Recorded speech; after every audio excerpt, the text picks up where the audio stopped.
Can vodka be made from milk permeate, a dairy byproduct that milk producers don't use? That's what Omid McDonald, an Ottawa entrepreneur, wanted to find out.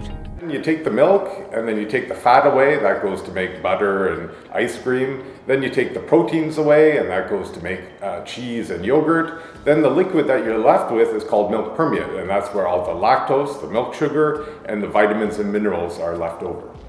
Milk permeate can cause significant harm if released untreated into the environment, and so milk producers must pay a lot to treat it.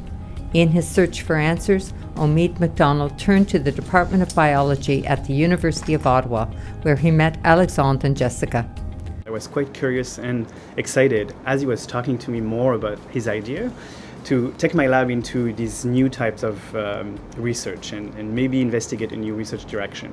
So initially, I was really surprised when I got the first email, especially when I read what the project entailed. I had to reread it again to make sure that I really was going to be producing vodka as my science project.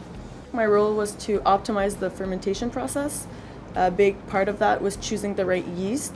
Since traditional yeast that will produce ethanol, they can't really consume the lactose. And then working with the milk permeate, this was new to us as well. So then finding the right concentrations, the right dilutions was also an important step in figuring out the final product.